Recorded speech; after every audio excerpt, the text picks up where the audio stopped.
Chapter 1381 Authority Inside the White Tower, the headquarters of the God of Knowledge and Wisdom. After Luca Brewster, who was trapped underground, completed his prayer, he focused his attention back on the seal autonomously strengthening itself. He wanted to find out exactly what was going on, to see if he could decipher the secrets hidden within and use them to invent some mystical techniques. As he proceeded down each level, checking each and every sealed artifact, Luca was taken aback and stopped in his tracks. His expression became rather confused. He was lost on whether to take his next step with his left foot or right foot. This seemed to be a very profound, esoteric question to comprehend. In the southern continent, beside a cathedral belonging to the Evernight goddess, Leonard picked up the cup of coffee made from local ground beans and wanted to take a sip. During this process, his thoughts wandered to the closed windows and the bright sky, trying to figure out the anomaly. However, he was unable to leave the room and was sealed here. As for old man, Palaz Zoroast, he had fallen into a strange state of silence without answering his questions. Thankfully, there wasn't any additional danger. Therefore, Leonard could still sit in peace, using thoughts to replace action. After an unknown period of time, he looked down at the cup of coffee that had been placed back on the table. He frowned slightly and muttered to himself in puzzlement, "What did I want to do just now?" The Rorstad Archipelago, in the concealed biome city. Having not noticed the changes in the environment, Danitz carefully fiddled with the telegraph device in his room. The Golden Dream had recently come to the Sonia Sea and stopped at a port with a telegraph office. Danitz wanted to invite them over to Biome as guests to take in the grandeur of a Lord's Oracle. If possible, he wished that the Golden Dream could use Biome as its primary harbor. This way, he could return to the ship at any time to participate in adventures and seek out treasures. At the same time, he could choose to listen to the captain's lectures. As an all-rounder, Danitz had no doubt mastered all the knowledge and techniques needed to send a telegram. At that moment, he sat in front of the machine and quickly tapped his fingers, sending out the words he had constructed.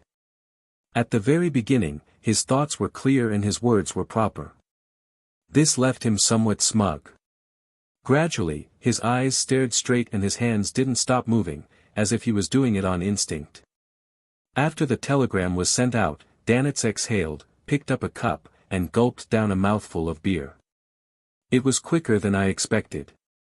Even if I lose my job in the future, I can still go to the telegraph office to get a job with a good salary, Danitz thought proudly and worriedly. He casually picked up the telegram draft and recalled the process of how he sent it out. His expression gradually turned odd. What did I send in the end? Danitz couldn't help but whisper. Apparently, he had very likely mocked the first mate, second mate, iron skin, and barreled towards the latter half of the telegram. Then, he passionately confessed to the captain. I'm finished. Why would I express what's hidden in my heart? Danitz's face turned pale as he suspected that he had been controlled by the potion. The content he had written didn't actually go through his head. He hurriedly sent a telegram to indicate that the content from before had nothing to do with him. It was all a result of Anderson deliberately causing trouble. At this moment, he realized that something was amiss outside. The sky was gray and there wasn't a single cloud.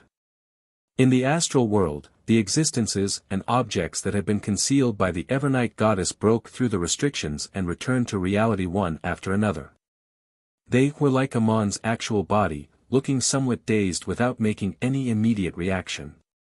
In addition, the Evernight goddess also paused in midair in confusion, as though she hadn't thought about her subsequent actions.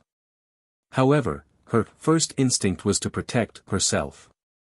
The Lord of Storms, the eternal blazing sun, and the God of Knowledge and Wisdom, who had been restricted by the thick prism-like spots of light in their own kingdoms, also experienced certain changes.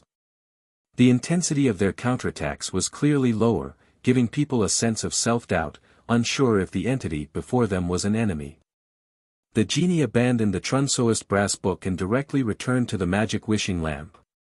He seemed to have fought to his limits and had no choice but to retreat into the seal. He also seemed to recall something as he subconsciously evaded. Antigonus, who had just regained his self-awareness and lucidity, was once again confused. His face was filled with question marks. Who am I? Where am I? What am I doing? What is happening around me? In the forsaken land of the gods, the ancient sun god's giant shadow sighed and said, "Let there be light." The light in the astral world brightened as it stabbed into the eyes of Amon's true body, avatars, primordial demonis, hidden sage, and other existences. They immediately regained their senses and made use of the time to respond differently. The flood of information suddenly dispersed and fused with the various symbols around it, instantly disappearing. The black, python-like tentacles with an eyeball on their ends retracted rapidly. No one knew where they went. Amon's true body looked at Klein, who had just advanced, and gave up the chance to exert his influence while his condition was unstable. He raised his hand and adjusted the crystal monocle on his right eye. His figure split into multiple seemingly illusory and realistic doors. The doors opened and closed at the same time, preventing any existences like the Evernight goddess from knowing where Amon's true body had gone to. After Amon's true body left, his avatars faded and disappeared in a bizarre manner. This was using a loophole, turning the act of Amon's true body leaving to being equivalent to Amon's leaving. At the same time, the giant shadow that the ancient sun god had, expanded only to shrink and transform back into Adam, who carried a thick shadow on his back. Beneath the feet of this visionary, the sea that contained all colors instantly dissipated as though it had returned underground. Looking up at the astral world, Adam returned to the back of that shadow screen through a crack. The fusion between him and the true creator had just begun, and it wasn't over yet. The attempt to raise himself to the level of half a great old one was actually rather difficult and risky. This would make their progress a lot slower in the future. In the astral world, as the war subsided, the natural barrier formed by plants and the portraits of civilization faded away, along with the illusory crimson moon. The Lord of Storms, eternal blazing sun, and the God of knowledge and wisdom first shattered the thick spots of light outside their divine kingdoms. Then, they calmed down and returned to continue blocking the world barrier's cracks. The Evernight goddess, who was floating above the ancient palace, put away the pitch-black coffin, the twilight sword, the bird-shaped, golden accessory, and her forearms. She cast her gaze downwards. After the translucent dark-colored cloak produced the mask, it transformed into Klein's body. Klein pressed one hand against the almost invisible mask on his face, and he placed the other at his abdomen. His back was slightly arched, as though he was suffering indescribable pain. Just as he raised his head and looked at the Evernight goddess's face that was covered with a thin black veil, a pitch-black cloak appeared outside his body. Slippery and sinister tentacles extended from beneath the cloak. After becoming the fool, the celestial worthy of heaven and earth for blessings in him had undoubtedly awakened further. The crazy ravings and roars continued to echo in Klein's ears, tearing through his mind, letting him know that this was going to be his future. There was no way to kill the Lord of the Mysteries. Even if his will was slowly worn down by time, his consciousness would remain forever. He could snatch Klein's body at any moment and completely revive. If it wasn't for the fact that he had just killed the Lord of the Mysteries as will, making the awakening him weaker than what Klein expected, Klein suspected that he might not be able to survive. All he could do was watch as his body collapsed and he became another existence. Of course, he could still seek the Evernight goddess's help to give him a drop of the river of eternal darkness's river water. However, this wasn't a long-term solution. He could only delay it for some time before ultimately facing it. Relying on his own consciousness and anchors, Klein stabilized the consciousness of the celestial worthy in him. At this moment, he was unable to speak. The Evernight goddess above nodded gently and said, "What you need now is stability." With that said, her figure was wiped inch by inch as she returned to the divine kingdom in the astral world. Klein turned his head to look at the slightly dazed Antigonus. With a thought, he returned to Sapphira Castle. Sitting in the half-collapsed palace, Antigonus sat on a huge stone chair. He felt as though he had just been through a very, very long dream. Inside Sapphira Castle, Klein sat at the fool's seat and focused on stabilizing his mental state. Just like before he achieved an initial level of stability, he had no way of seeking treatment from a psychiatrist. Unless he paid a visit to Adam, it was very likely that he would go even crazier. With some stability, Klein quickly checked the authorities he obtained. It was called Fooling. Not only did it contain history, time, fate, change, and concealment, but it also included the mind domains of blind stupidity. The simplest application was to lower an enemy's intelligence. Just as Klein was about to research them further, his spiritual perception was triggered. Someone had invaded Sapphira Castle. And only when the enemy successfully invaded did Klein obtain a notification.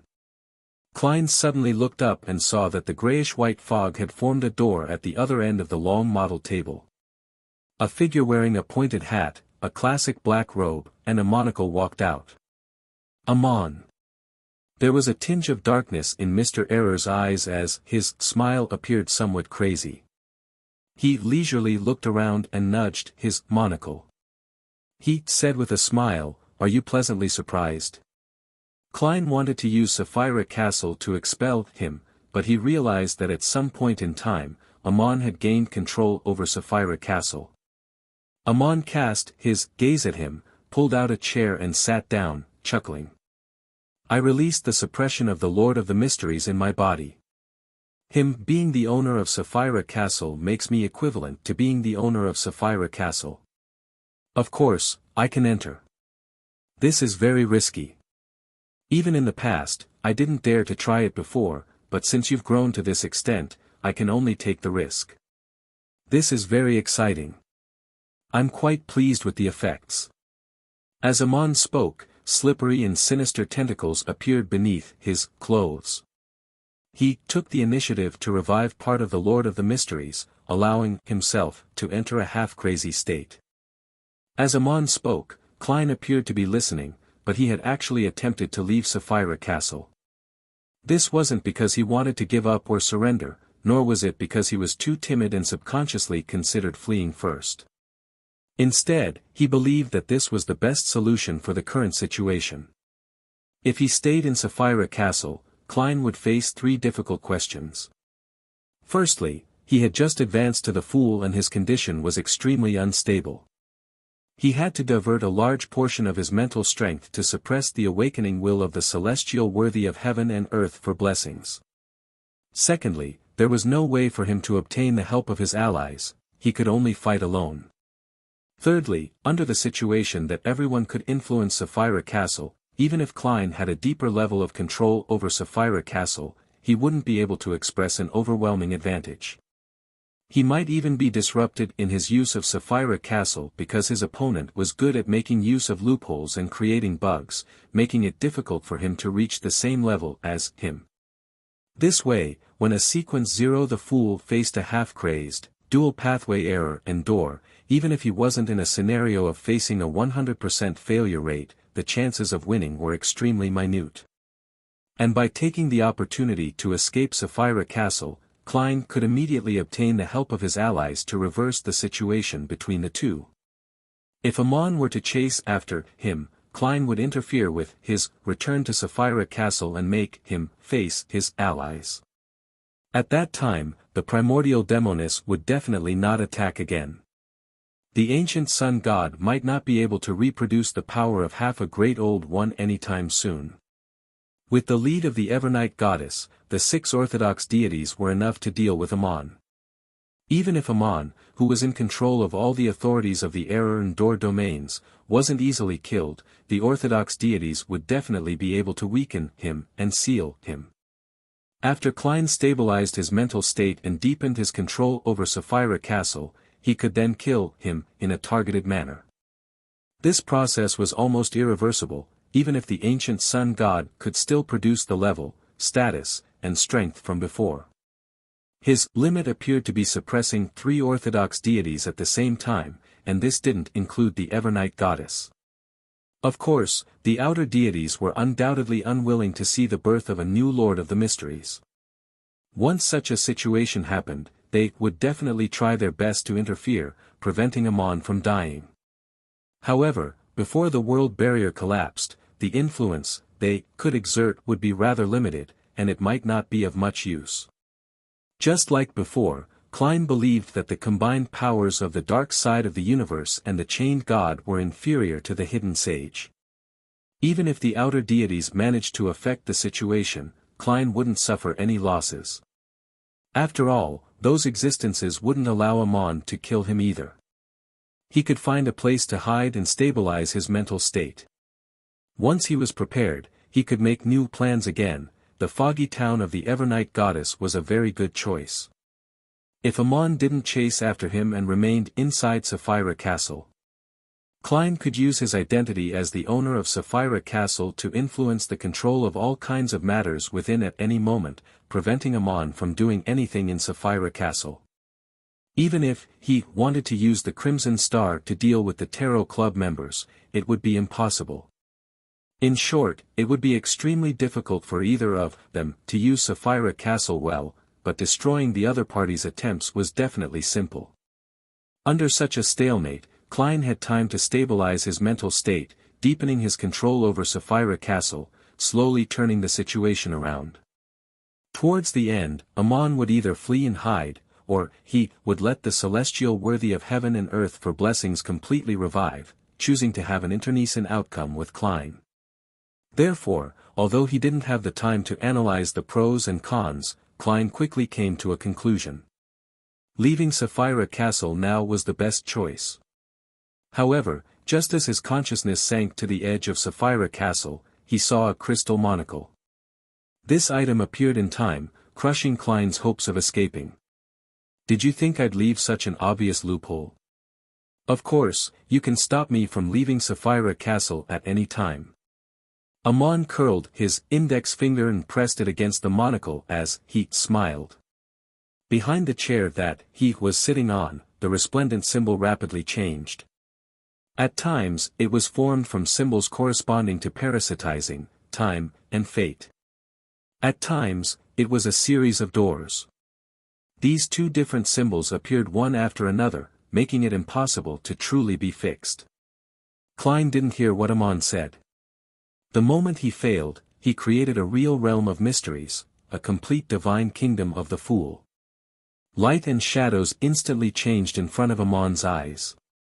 It brought with it the disappearance of the grand palace, model table, and luxurious high-back chair, bringing with it an ancient castle.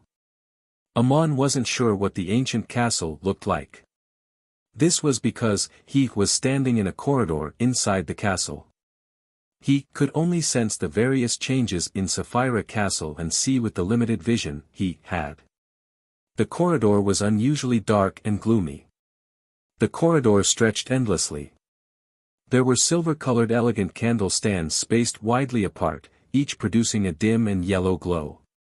There were dark red wooden doors on both sides of the corridor that seemed to connect to different rooms. There was no sound from the rooms, making it virtually impossible to know what was hidden inside. Amon casually glanced at it and smiled with interest. Interesting.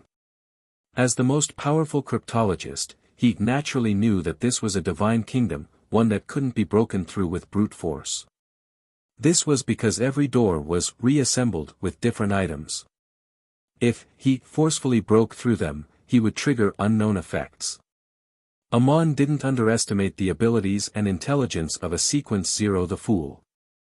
He didn't plan on experiencing any more surprises or accidents.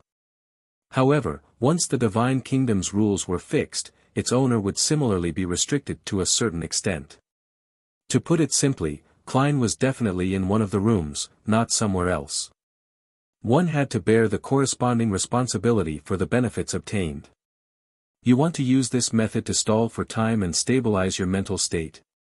Amon whispered as though he was talking to an invisible person. Then, wearing a pointed hat and a classic black robe, he walked to the nearest dark red wooden door. There were no holes on the wooden door, so he couldn't see the exact situation inside. In other words, it was very difficult for Amon to know if Klein was here without opening the door. The corners of Amon's mouth curled up slightly. Amon extended his right hand and drew a long rectangular shape on the dark red wooden door. Inside the rectangle, bits of starlight emerged and turned transparent, revealing the scene in the room. With the authority of door and the ability of bug, Amon forcibly opened a window without triggering the effects. Following that, he cast his gaze into the room.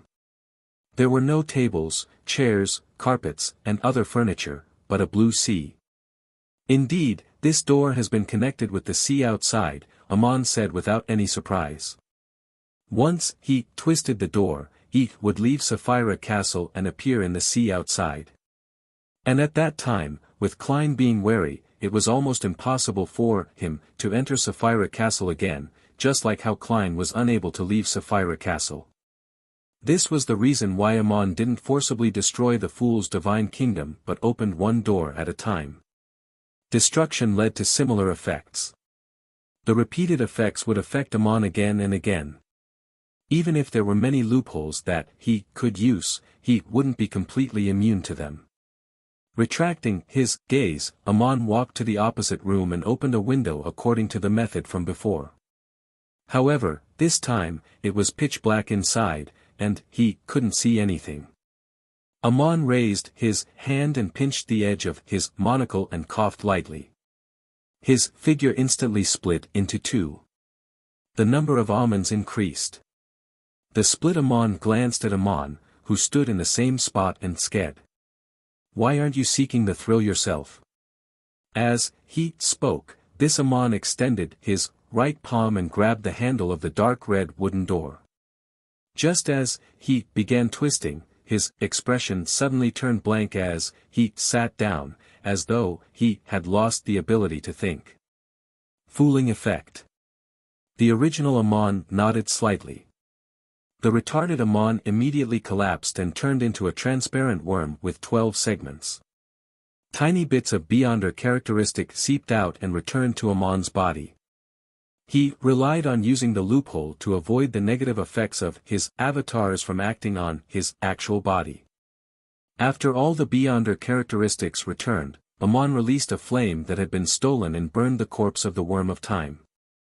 After doing this leisurely, he looked up and adjusted the monocle on his right eye. On the crystal monocle, countless symbols, patterns, and labels appeared. They moved quickly, interweaving, reforming, or changing, as though they were making calculations.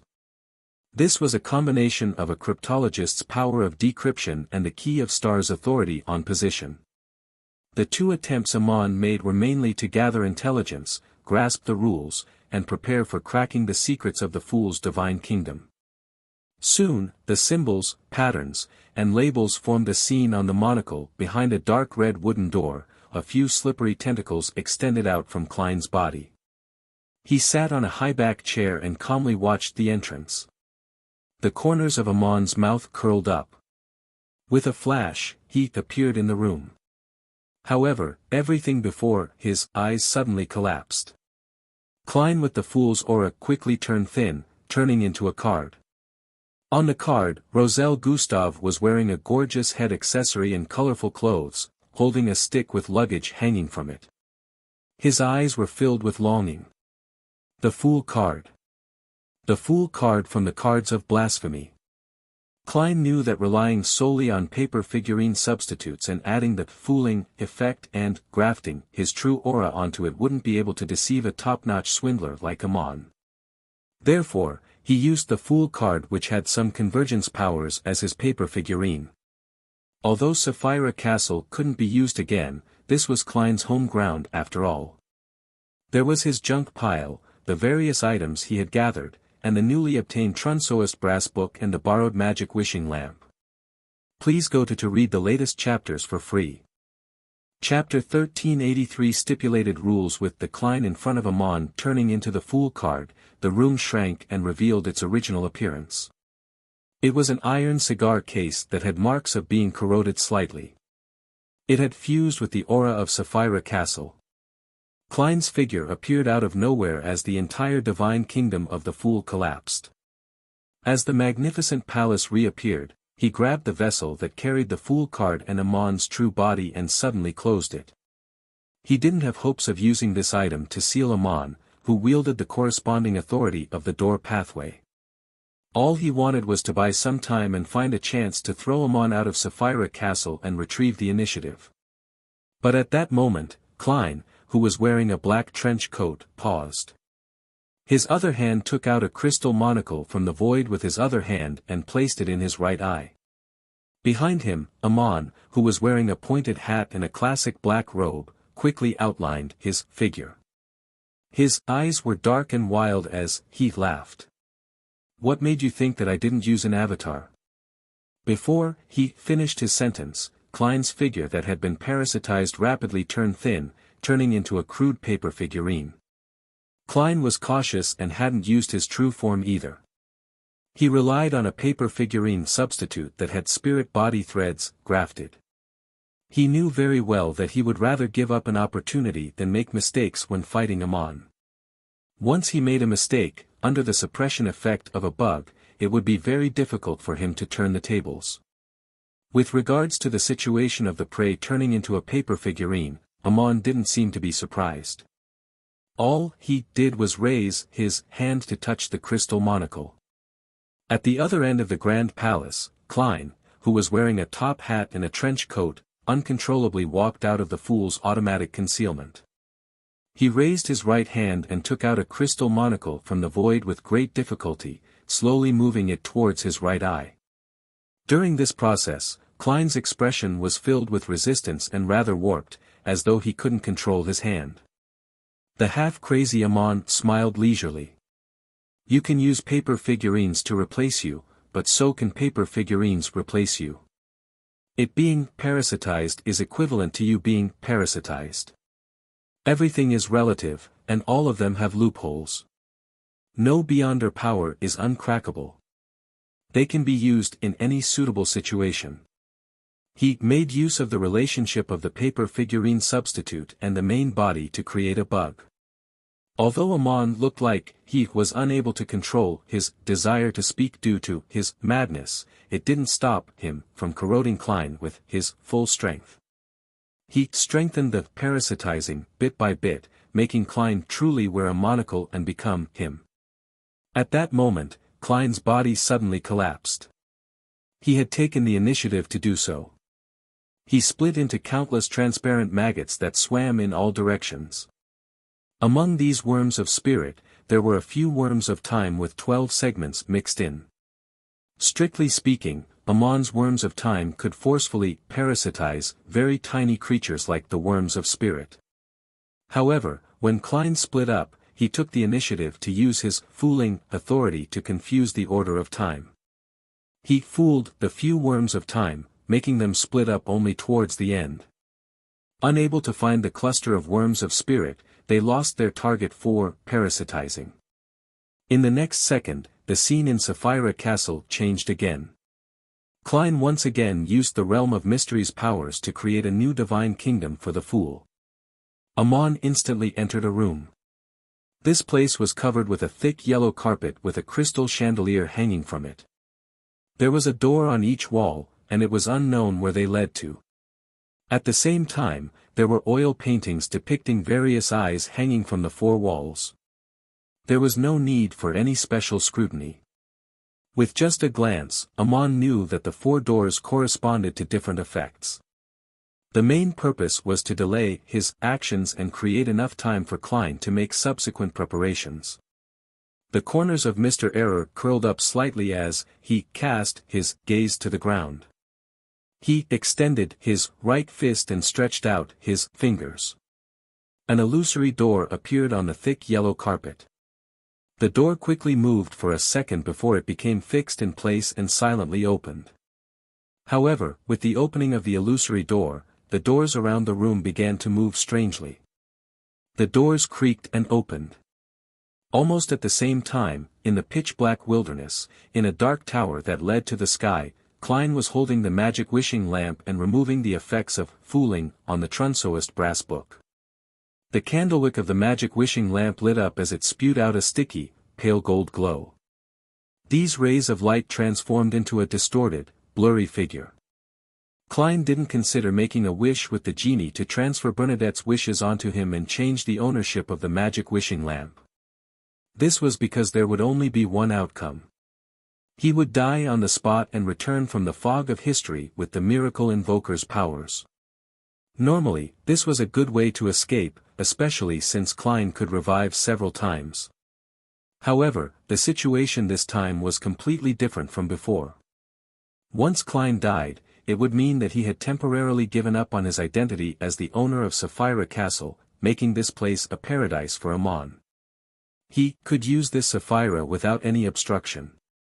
Under such circumstances, Amon could completely fool history, interfere with fate, and suppress Klein's resurrection, making him truly die. The ones who were most effective against a Beyonder were definitely higher sequence Beyonders of the same pathway. Therefore, Klein's current plan was to use the status of the genie to better use the Trunsoist brass book. If the genie didn't exert a certain influence, the rules set by the Trunsoist brass book definitely wouldn't be biased towards Klein. It would only restrict all existences other than itself. As the genie's blurry, pale gold figure took form, the Trunsoist brass book produced the sound of colliding metal and quickly flipped to the second half of the book that allowed writing. Without any gap in time, new text appeared on the brass page: "Theft is prohibited here." If Klein had the choice, the most suitable rule would be, "Acts of theft are prohibited here," because the former clause was a law. It couldn't stop someone from committing theft ahead of time, and it could only deliver punishment after the act. Furthermore, punishment for first-time thieves was inevitably light, something the Amons could withstand. His idea restricted the possibility of such actions. There was no such thing as theft. However, there was no way for the Trunsoist brass book to make such a rule right now. One had to wait until the provisions were watertight enough, and that it had awakened to a certain extent before that was possible. Previously, the genie had relied on his close connection with the Trunsoist brass book, his high status, and all his strength before he could enforce similar rules. At this moment, he was already drained and unable to do such things. At present, all Klein could do was try his best to stall for time so that the Trunsoist brass book could produce a sufficiently strict setup of laws to target Amon so as to act in concert with his fooling authority. At this moment, in the room that trapped Amon, as the illusory door on the ground opened, the four real doors shook and cracks appeared. This would bring about many unknown effects. Suddenly, the sound of a bell rang out from an endless distance away. At some point in time, Amon had transformed into an ancient, mottled stone wall clock. On the wall clock, the second hand formed by the worm of time suddenly paused. Gong! As the bell reverberated, everything in the room froze strangely, including the four doors. The only exception was Amon. He had transformed back to his pointy-hatted, classic black-robed look. With a smile, he calmly raised his left hand and tightened his 5 fingers. In the next second, the strange frozen state was broken. The 4 doors that were about to open had closed again with a bang, leaving no gaps behind. Amon's figure descended and burrowed into the illusory door that wasn't closed. Just as he used this method to leave the room, he discovered that he had arrived in a pitch-black wilderness. There was a dark tower that seemed to pierce the sky in the distance. Inside the tower, the Trunsoist brass book in front of Klein had formed a second rule: deception is prohibited here. Although Amon couldn't see what was happening, it was as though he had sensed something. After all, a high-ranking person who used the rules of deception as entertainment was undoubtedly able to sense the changes in the rules. Otherwise, there was no way of accurately finding loopholes. He immediately raised his hand and adjusted the monocle stuck in his right eye. On the surface of the crystal monocle, a blinding, pure white light spewed out, illuminating the wilderness. There were no longer any concealed existences here. This was the eternal daytime that he had previously given to Klein and retrieved from Klein's main body. In such an environment, the dark tower melted inch by inch. Klein floated in midair with one hand holding the magic wishing lamp, and the other holding the staff of the stars. In front of him was the open Trunsoist brass book. Amon took the opportunity to stretch out his hand that was holding onto the monocle. From a distance, he gripped Klein's projection to his palm. Behind him, the shadow that had been dragged out by the eternal daytime seemed to become fainter as it twisted with vitality. Without a sound, Amon began stealing Klein's various beyonder powers. He didn't deliberately seek out the fooling authority. Instead, he chose to be random to increase the success rate. However, with a flash of light, what fell into his palm was only a simple paper figurine. Grafting. Pa! The shadow behind Amon's back was lashed by an invisible whip, and he was completely unharmed. He created an error, letting his shadow replace him. Following that, Amon laughed as his voice resounded in Klein's ears. "Genie, I can also promise to send you back to the cosmos. Look, I wasn't punished. This means that I'm not swindling you." Chapter 1384 Conceptualization. Upon hearing Amon's words, Klein's heart sank. Before this, he wasn't worried that Amon would collude with Genie, because he was a top-notch swindler. No promises he made could be believed. As for Genie, he had encountered the former Lord of the Mysteries. He was considered a victim of such matters in a similar vein. Therefore, he would definitely use his most wary of approaches to deal with Mr. Error. This was the result of a lack of trust. Sometimes, lying, cheating, and swindling could indeed increase the profits in the short term, but in the long term, it was better to be honest. But now, the Trunsoist brass book had just formulated the rule of deception is prohibited here. And Amon didn't receive any punishment after making the promise. At the same time, Klein and Genie didn't notice him using any loopholes. This proved how true and effective Amon's words were. It was from the bottom of his heart and wasn't a scam. Genie could even rely on his own level and traits to distort the sentence from "I can promise" to "I promise." It would make it impossible for Amon to go back on his word.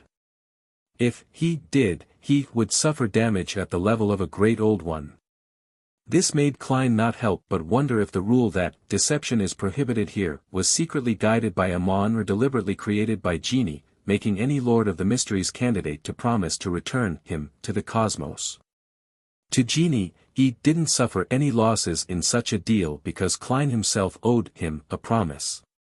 If it were any other scene, Klein would still have the time to communicate with Genie and rebuild his trust. However, at this moment, Amon's threat was right before his eyes. He wouldn't give him the chance to resolve this problem. If he chose to continue to believe in Genie, Klein would be putting his life in the hands of this outer deity and be under his control. In the subsequent battle, as long as Genie was able to formulate a few rules that appeared to be fine but were biased towards Amon through the Trunsoist brass book, Klein, who was already at a great disadvantage, would rapidly lose with no way to reverse the situation. As his thoughts raced, Klein made the choice of this gamble. A translucent dark-colored cloak instantly appeared around him. His face was covered with a strange and distorted mask. The fool. Invisible rings rippled from his body and instantly enveloped Genie, the Trunsoist brass book, and the entire wilderness, as well as Amon. Blind stupidity, authority. Amon's monocle temporarily lost its luster, as though he had lost his vision. His gaze also turned dull. The speed of text being written on the Trunsoist brass book clearly slowed down as though it would take 15 minutes or even hours to think up the next rule. Genie's blurry and distorted golden figure shook as it suddenly shrank back into the golden magic lamp that looked like a water flask. It was unknown if it was escaping or if it was purely an instinctual reaction. Seizing this opportunity, Klein attempted to escape Sapphira Castle as he prepared to graft something to himself. Just as his consciousness sank, the crystal monocle appeared at the edge of Sapphira Castle, blocking his path. Even though his intelligence had been reduced briefly, Amon still seemed to remember to stop Klein from leaving Sapphira Castle. His eyes quickly regained clarity as they were still dyed black. His mouth slowly opened as he laughed uncontrollably. I've written this matter into my instinct. This is a good way to resist the effects of blind stupidity. Clearly, he had cheated the rules and lied to himself, making his instincts believe that this was what he wanted. Klein wasn't depressed. He immediately completed the grafting he had prepared long ago. In the cosmos, a giant star that emitted light and heat suddenly dimmed. In the wilderness with the effects of eternal daylight, an orange sun with a destructive aura and a heavy feeling descended from the sky. The entire wilderness collapsed and curled up as though it was going to charge straight into the star. At the same time, everything here was ignited, including Amon. In the next second, the surrounding void began to shrink as they revolved around the real sun. Everything in the world either disintegrated or vaporized. All that was left was the magic wishing lamp and the Trunsoist brass book, which were still struggling to withstand the flames, barely suffering any damage. Klein, who was floating in midair, had long disappeared. He had grafted himself to that star. Of course, his grafting was only with the concept of a star, not a physical entity. Otherwise, with the Fool's obviously lower defense than most sequence OS, he would be directly swallowed by a real star and die on the spot thanks to his relatively weak body. The Fool was a very extreme deity. He had the ability to destroy a star, but he was unable to face it directly. His strengths and weaknesses were equally obvious. In addition, conceptualized objects couldn't directly affect the surrounding environment and harm the enemy. It wasn't enough to write the words, immense mass, gravity, high temperatures, high heat, and fusion, to create similar effects, but as Mr. Fool, Klein held the authority of fooling. He made his surroundings change according to the concept of a star. This was an intense change and also a type of fooling. Amon, who was wearing a pointed hat and a classic black robe, was completely ignited under the illumination of the star. He began to vaporize. At this moment his figure distorted as he was instantly dyed with resplendent starlight. He turned extremely illusory, as though he had transformed into an astral door. At that moment, Amon no longer resembled a physical creature. He was closer to a collective body of the symbols like wandering, astral world tunnel, key, and door. This was the ability of a planeswalker to use the astral world to head to different planets and worlds. They were able to transform themselves into symbols, allowing them to effectively use the astral world. At Sequence O Door's stage, the qualitative change in such powers became conceptualized. Amon transformed himself into a concept creature and avoided the damage brought by the star. A figure suddenly appeared behind him. It was Klein, who was wearing a trench coat and a top hat. Almost at the same time, Amon's thoughts slowed down a little. His spirit-body threads were grabbed by Klein. Using the chaos brought by the star, Klein dispelled the combination he had with the corresponding concepts, and he secretly grafted the location of both parties and arrived behind Amon. Originally, without the concept of reassembly, the star's influence on the surroundings would immediately stop. However, Klein had fooled time, allowing the effects of the first 2 seconds to linger until now, allowing him to fool Amon. If possible, what Klein wished to do now was to deepen the control of Amon's spirit-body threads and turn him into his marionette. However, he knew very well that in the present situation, the probability of success was very low. On the one hand, Amon could withstand damage and steal the spirit-body threads back. On the other hand, he might be able to use the connection established between the two of them via the spirit-body threads to use a bug and influence Klein and parasitize him. Before he had absolute confidence, Klein didn't want his actions to appear rash. The main goal of capturing Amon's spirit-body threads was to give the other party a certain sense of sluggishness. This was a performance of the fooling authority during the stage of transforming into a marionette. And with Klein's present state, he was naturally more willing to choose such a low-level but effective method. This would be less of a burden on him, and it wouldn't seriously affect his mental stability like when he used the authority of fooling. At this moment, apart from Amon, his enemy also included the celestial worthy of heaven and earth for blessings in his body.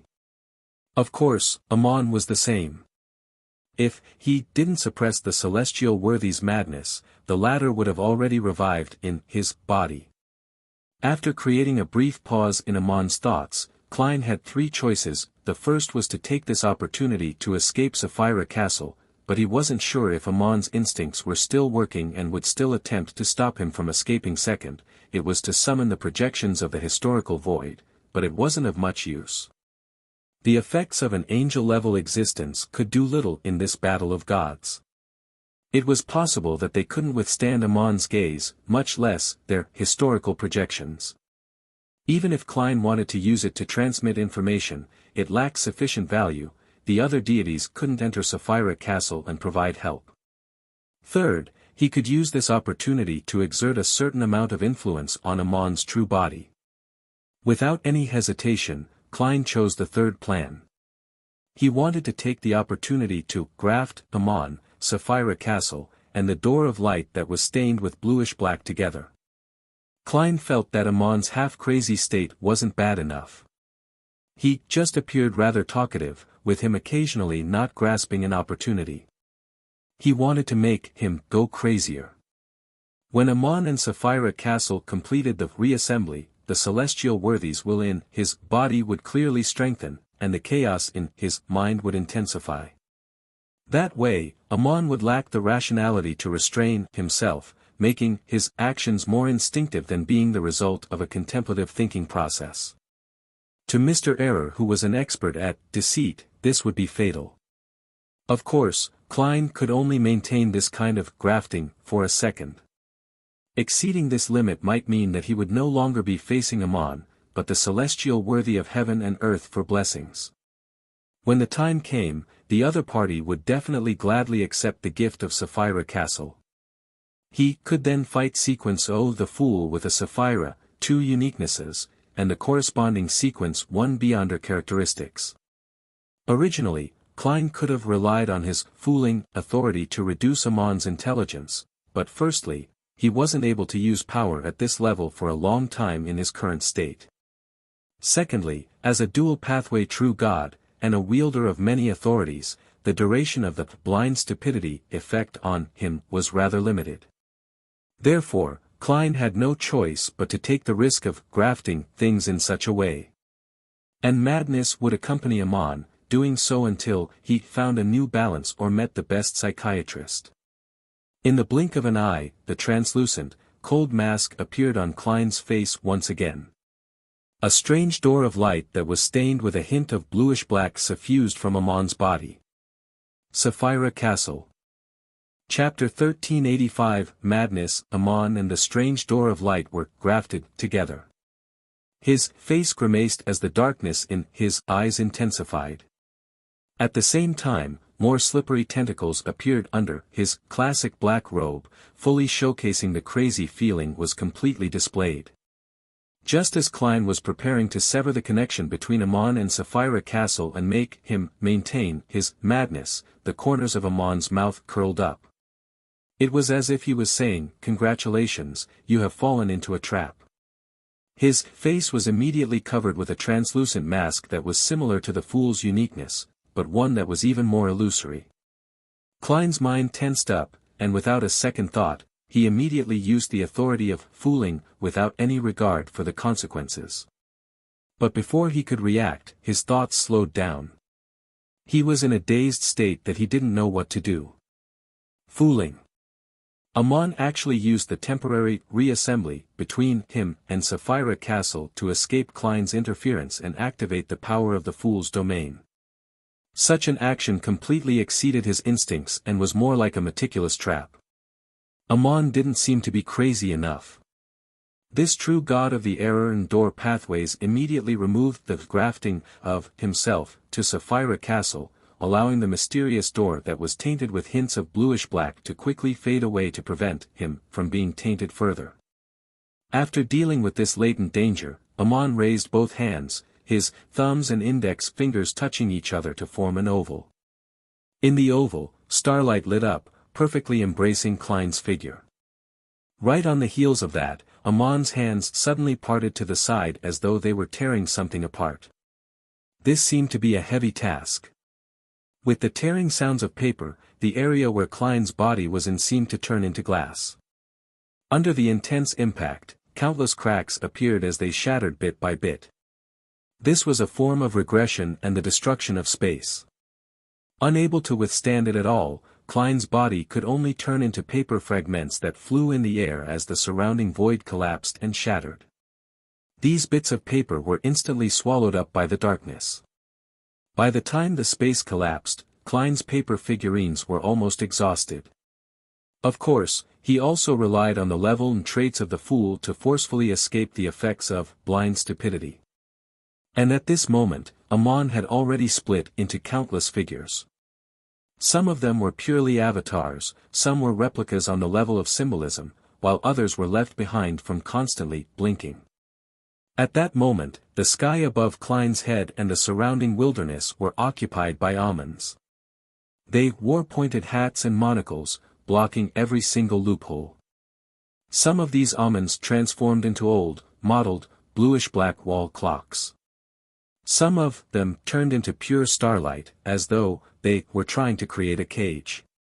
Some extended their hands, doing different levels of theft. Some of the monocles glowed as they used various items that they had stolen from the past. Some simulated various abilities, either exerting limitations, interference, or attacks. In the Marauder pathway, theft was a core skill, one of its main symbols. The difference between it and a seer's control of spirit-body threads was that, as one advanced through the sequences, not only did its effects and success rate increase, it also obtained a deeper level of conceptualization. At sequence 9 to sequence 7, theft happened on items.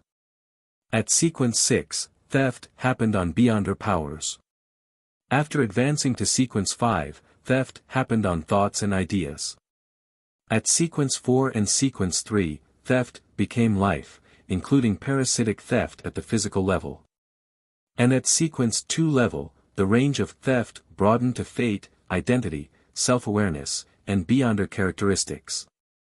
As for sequence 1, theft could temporarily happen on time, anchors, and authorities. Therefore, when an error faced a true deity, he could also use theft that had reached the level of authority. With a gong, the ancient wall clocks paused in unison.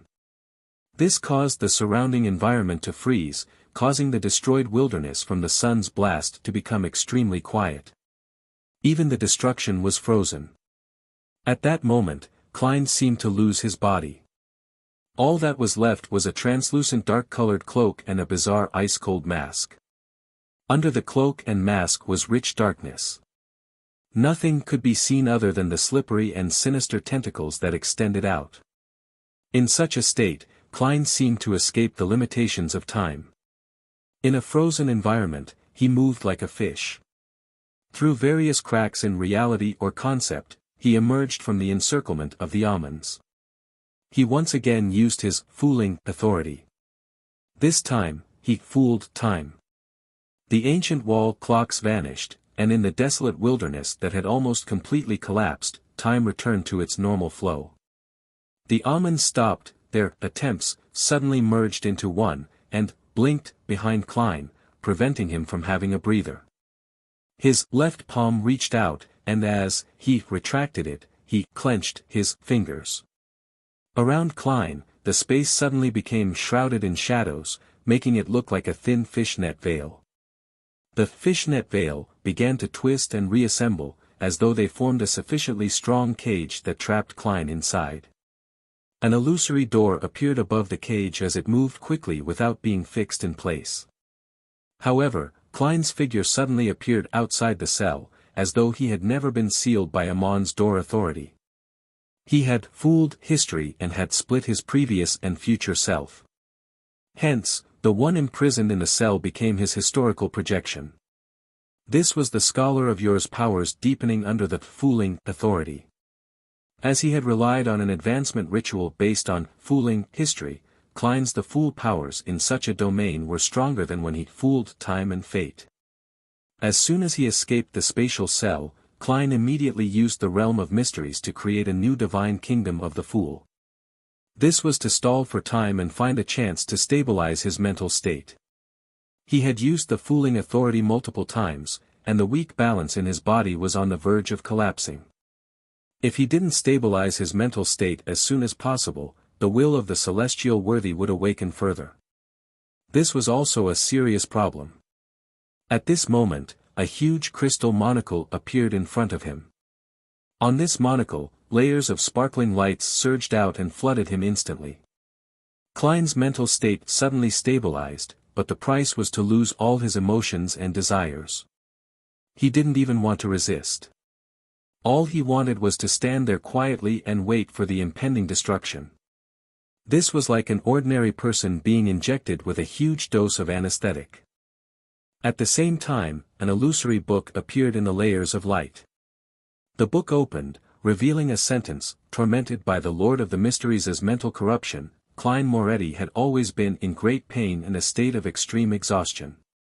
After the intense battle, he has finally reached his limits due to the influence of his mind. He had decided to give up and stop resisting. Behind the huge crystal monocle, Amon, who was wearing a pointed hat and classic black robe, quickly outlined himself like a mountain. He looked at Klein, who had given up resisting, and his dark eyes turned lighter as the corners of his lips curled up. "I stole it. How is it?" Klein raised his head to look at Mr. Error, and he tried hard to open his mouth. He said weakly, "You were pulling off a deception from the beginning?" Amon raised his hands and said with a smile, "Unfortunately, you realized it too late." He made his thumbs and index fingers touch each other, forming an oval. In the oval, starlight lit up, illuminating Klein's figure. Right on the heels of that, Amon solemnly separated his hands, tearing apart the void where Klein and the surrounding environment relied on to live. The void was like glass, shattering into pieces like the collapse of a skyscraper. However, all the collapsing and destruction circled Klein's body without directly affecting him. He was like a small fishing boat that calmly cruised through a storm. It appeared out of place and disharmonious, as though it didn't seem to belong here. Amon raised his hand and adjusted his monocle on his right eye, the smile on his face somewhat faded. A translucent cloak kept popping up and disappearing over the surface of Klein's body. He looked at the mountain like Amon, his eyes turning darker. "From the moment you entered Sapphira Castle and said the first word, you began your deceit." At that time, Amon said that he had taken the risk to release the suppression of the Lord of the Mysteries in his body, in exchange for the identity of Sapphira Castle's owner. At that moment, Amon didn't take the opportunity to continue attacking Klein. He floated in midair and looked down at Mr. Fool. Klein didn't make any attempts either. His tone was strangely calm, as though he was preparing something. If simply releasing the suppression of the Lord of the Mysteries as will allows you to enter Sapphira Castle at the cost of being half crazy, Antigonus could have done so back then. The annihilation demonic wolf, Phlegria, from even earlier could have done it as well. You and Mr. Dorr previously had countless opportunities. Clearly, it's impossible to invade Sapphira Castle by just making the Lord of the Mysteries awaken to a certain extent, and using half-craziness in concert with error. There's no way you can find a usable bug in this matter unless you directly get him to replace you. Only when you possessed the door authority to go anywhere did you see hope. By creating a back door and using bugs, you could make Sapphira Castle treat you as the Lord of the Mysteries and give you the corresponding authority. Of course, this will definitely require the awakening of the Lord of the Mysteries to a rather dangerous state. Without this hidden identity, you won't be able to deceive Sapphira Castle without any reason. After absorbing Door's uniqueness, you didn't immediately infiltrate Sapphira Castle to deal with me who was even weaker back then. It was because at that time, you were unable to completely withstand the awakening of the Lord of the Mysteries as will, with you having just advanced. I believe you've already found a relatively safer solution. If I hadn't advanced to the Fool so quickly, you would have been able to enter Sapphira Castle in the best state to resolve everything sometime later. And now, you have no choice but to bring this plan forward. There's definitely a very serious problem with you.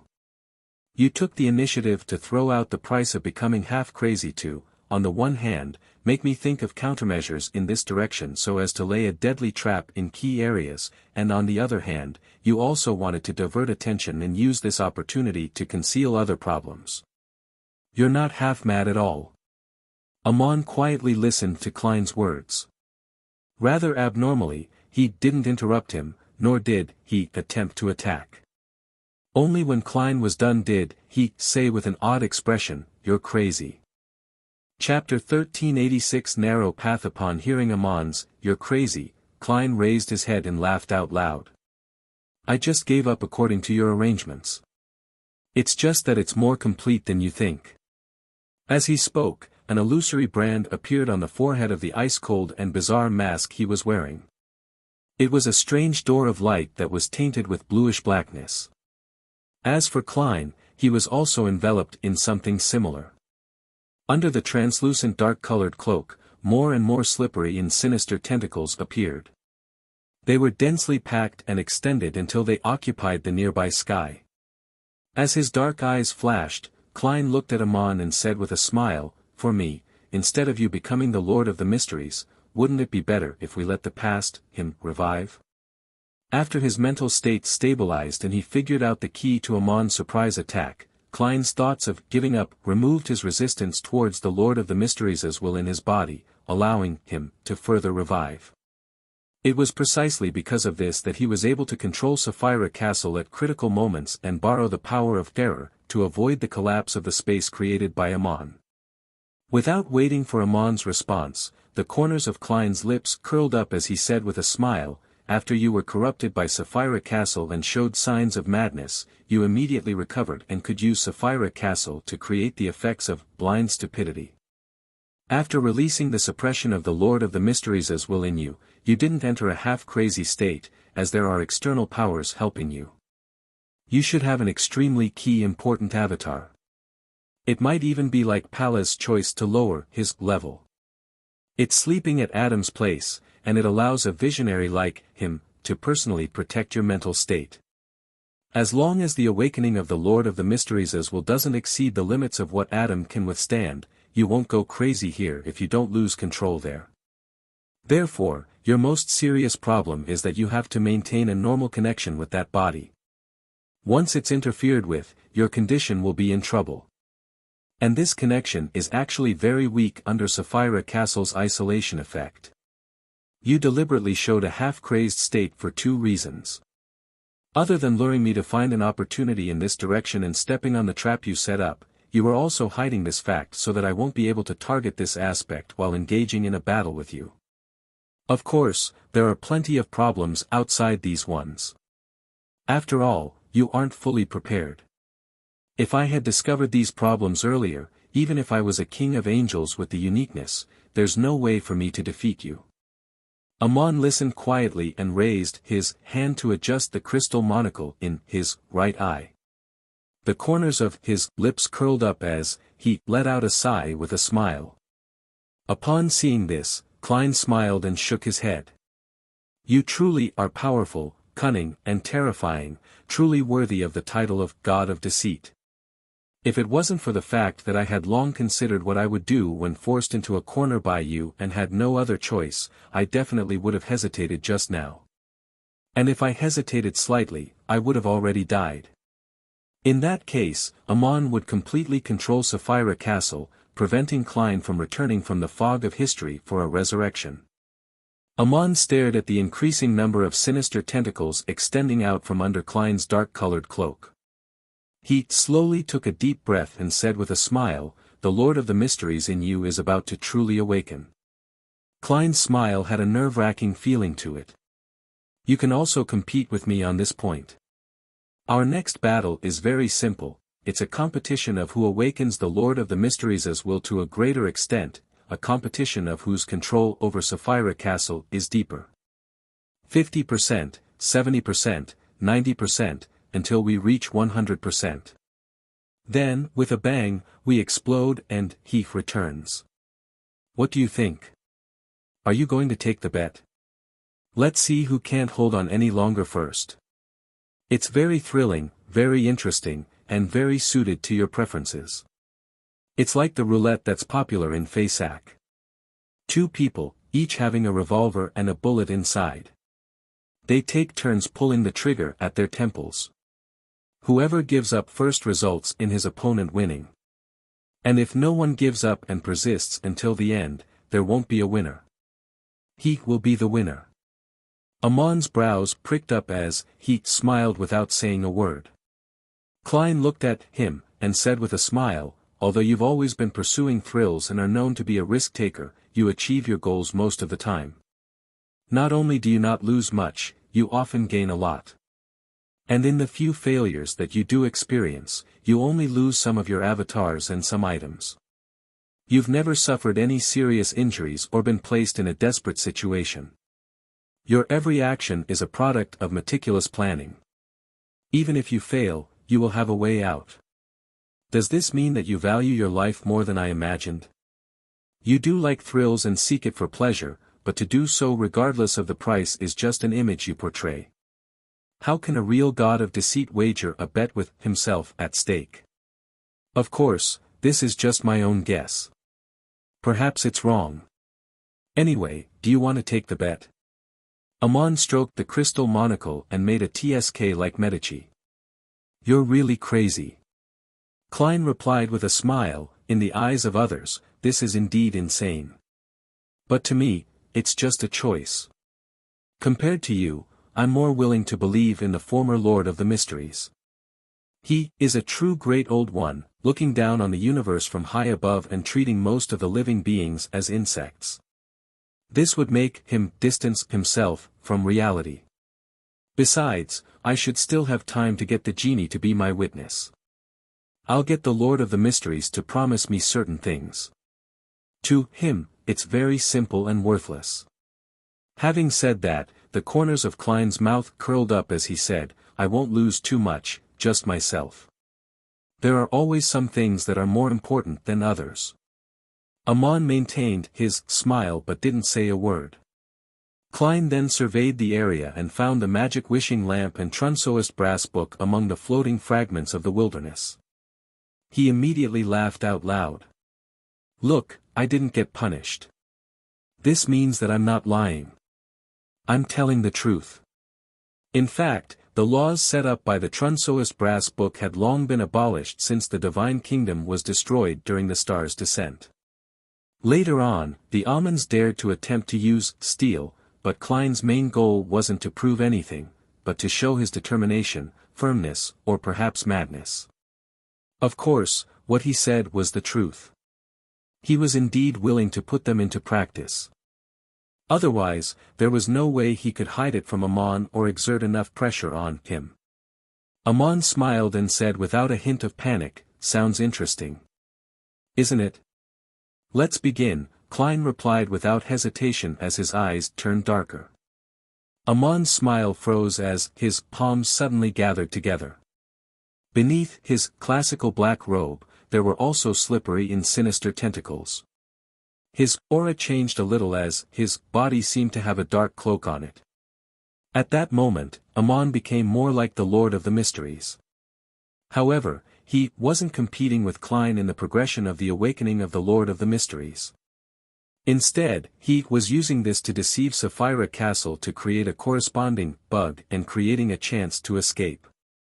If the authority of the error were to take effect at the same level, it would often have different preconditions. First, the medium and target had to be similar enough. Second, there was a certain connection between the two. Third, there were certain logical contradictions between certain matters or objects. Fourth, some of the rules were indeed incomplete. Fifth, while not directly affecting the target, construct an erroneous environment as a divine kingdom. In this aspect, the restrictions of fooling were even fewer, but once an error satisfied the conditions, it would be difficult to defend against or terminate it. Amon now wanted to take the initiative to disguise himself and satisfy the first category. This was similar to the invasion of a virus. First, it had to make the other party believe that they were on the same side to avoid detection and then paralyze any defenses to achieve their respective goals.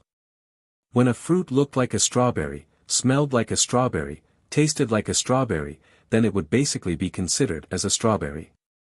But in reality, there might be an exception.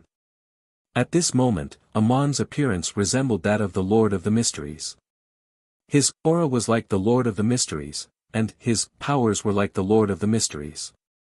His mental imprint was also similar to the Lord of the Mysteries. With the authority of an error, it would naturally make Sapphira Castle believe that he was the Lord of the Mysteries. Suddenly, Klein's damaged the fool divine kingdom completely collapsed. The grand and ancient palace and the model table inside appeared. The grayish-white fog beneath Sapphira Castle rose and enveloped the space. The grayish-white fog split into two waves. They clashed fiercely in a particular spot, producing vortexes one after another. They tore open a gap that led to reality. The power of Sapphira Castle was at odds with itself in this second. It was as though it didn't know which Lord of the Mysteries to obey. Amon's figure immediately vanished, using Door's authority to rush out of Sapphira Castle. Just as he touched the edge, his body paused before being sent flying backward. At the fool's seat, the corners of Klein's lips curled up as he sat there. His glabella and the strange door of light around him became more obvious, as though they were corporeal. This released an immense convergence force that reached an unimaginable level. It was like an invisible hand that pulled Amon back. Amon's body suddenly split apart, transforming into countless selves. And in front of every Amon, an illusory astral door appeared. Silently, the astral doors opened at the same time, but in the endless darkness behind the doors, slippery and sinister tentacles appeared, blocking Amon's escape.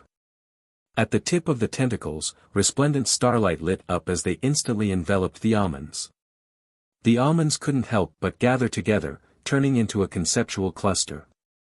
These concepts included but weren't limited to pointed hats, classical black robes, monocles, fate, time, keys, doors, bugs, and Trojan horses. Klein slowly stood up and smiled at the conceptualized Amon, who was now in a passive state. You can also awaken the Lord of the Mysteries as well further, but this is different from death. It'll definitely affect the body at Adam's side. A conceptualized Amon rapidly gained a physical form. He relied on the door authority to escape from his current state. The corners of his mouth curled into a smile, but he didn't respond to Klein. He seized this opportunity to use the error authority to deceive, using an avatar outside that he had prepared ahead of time. It could be used to replace him and swap places with him. This was similar to the swapping of marionettes in the seer domain, but at this level, the principles were different. It wouldn't be affected in most situations. However, Amon still failed. He realized that his error authority had been forcefully suppressed. As Klein slowly got up, more slippery and sinister tentacles appeared around him. The smile on his face became more exaggerated. Right on the heels of that, Amon's eyes glazed over and the smile on his face froze as the crystal monocle lost its luster. At the same time, the cold, bizarre mask on Klein's face squirmed. The blind stupidity effect. In the next second, he grafted himself to a certain concept in the cosmos, and he used his authority to influence the corresponding environment. The surrounding slippery tentacles aimed at Amon, like revolvers. In Amon's eyes that were still glazed over, a supernova exploded. An unimaginable sea of scorching light surged out, shattering his monocle and drowning his body. Chapter 1387 Method behind the endless curtain of darkness, in the darkness with aqueous light ebbing gently. A young man with black hair, black eyes, a broad forehead, and a thin face suddenly sat up as though he had experienced a nightmare. Dressed in a classic black robe, he stretched out his right hand, attempting to take out a crystal monocle from the void and wear it over his right eye. But this time, he didn't obtain anything. His right hand paused in midair for 2 seconds before he retracted it and pinched the right eye rim. At this moment, he heard a gentle but emotionless voice to him, "There's something more important than life. To you, apart from yourself, there's nothing worth caring about. When the matter develops to a point where one's life is put on the line, it would imply your loss." The corners of Amon's mouth curled up as though he wanted to smile and reply, but he ultimately didn't say anything. The voice continued, "Born as a mythical creature, your lack of normal anchors is also a problem. This makes you know what courage and sacrifice are, but it's hard for you to understand." Amon's expression changed as he stood up from the slightly glistening darkness. He looked at the human-skinned glove that was thrown to the side before but seemed to be very happy. He retracted his gaze and curled the corners of his lips. "This seems very interesting. I plan to leave this place and enter the cosmos. That place is much more exciting than the real world. Perhaps I'll understand the 2 things you mentioned as a result of this. That's very dangerous. Once you enter the cosmos, and before I succeed, I won't be able to provide any help. However, this will let you avoid him, at least," the calm and indifferent voice replied without any emotion. Amon didn't say another word. He raised his hand and pinched his right eye rim and vanished from the endless shadow screen. In the ancient palace above the fog. As Amon was completely obliterated under the power of a supernova, Klein couldn't help but heave a sigh of relief. If he had a choice, he naturally didn't want to sacrifice himself to revive the celestial worthy of heaven and earth for blessings. He hoped to personally protect this world and seek out the meaning of life again. Of course, if he didn't have a choice, he wouldn't hesitate to awaken the celestial worthy. He was certain that he could do this, and Amon was also aware of this. Therefore, he didn't force him, and only attempted to escape. In the battle just now, it had developed into a battle of courage towards the end. The one who wasn't afraid of true death would yield the absolute advantage. Clearly, Amon wasn't prepared to sacrifice himself for this matter. After heaving a sigh of relief, Klein's face under the cold and bizarre mask suddenly grimaced. Under his translucent dark-colored cloak, the slippery and sinister tentacles that extended out were either hitting the ground or rising up high. It was completely out of his control. He could feel that the celestial worthy of heaven and earth for blessings in his body was rapidly waking up, and it seemed like he couldn't stop it. Even if Klein directly died with his will and relied on the powers of a miracle invoker to revive, he wouldn't be able to escape, as the Lord of the Mysteries also wielded the authority of miracles.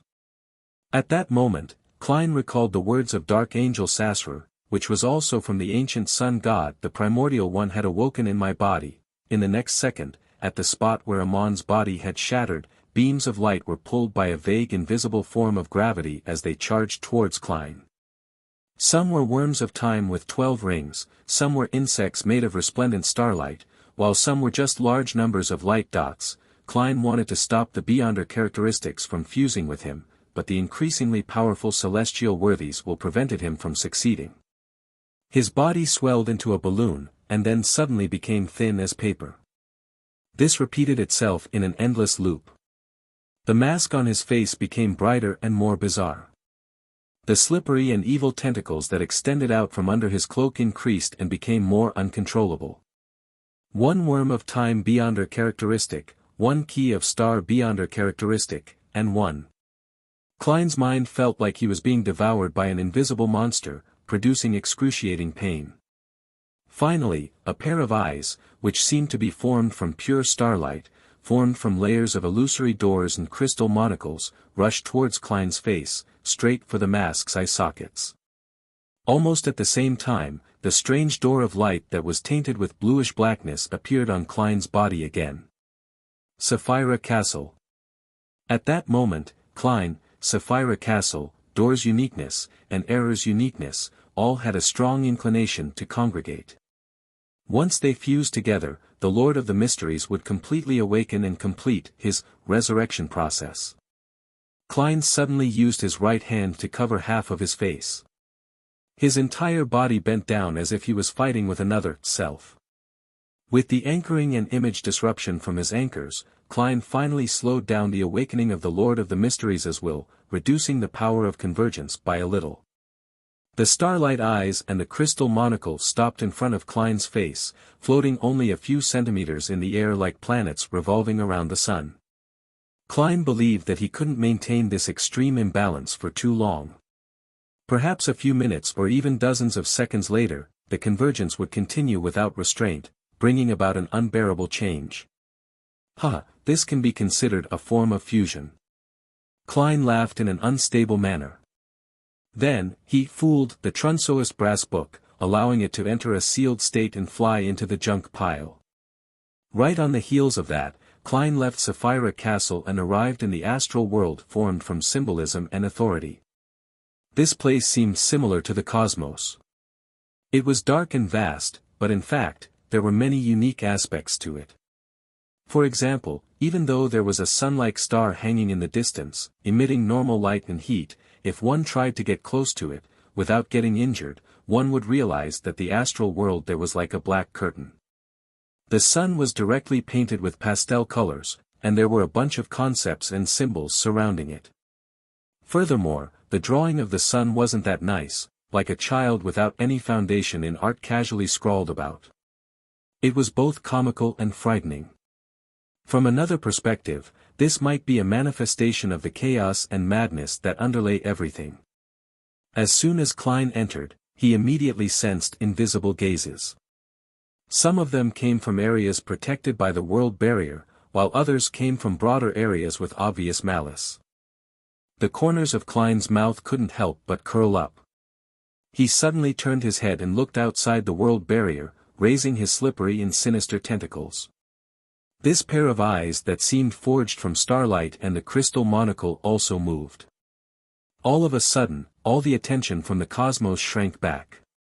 Only the hand-drawn crimson moon was left hanging there as it flashed with light. Klein laughed as he came to a dark kingdom filled with night vanilla and slumber flowers. At the same time, the Evernight goddess appeared at the borders of the divine kingdom in a layered, star-speckled dress. Her face was covered in a translucent black veil. She didn't transform into her giant form as she looked at him at eye level before raising her right hand and revealing the bird-shaped, golden accessory. At the head of the bird-shaped, golden accessory, a series of illusory doors appeared in the bronze-like eyes, allowing a drop of colorless water that had a strong aura of eternal stillness to land on Klein's cold and bizarre mask. The will of the celestial worthy of heaven and earth for blessings entered a state of eternal slumber. Likewise for a majority of Klein's consciousness. All he had was a tiny bit of lucidity. Under such circumstances, he made the mask retract, and he transformed the cloak into a black windbreaker. Then, he made the crystal monocle turn into a pair of black gloves, making the eyes forged from starlight to turn into a cane inlaid with star speckles. This was only a change in appearance, but it didn't change anything in reality.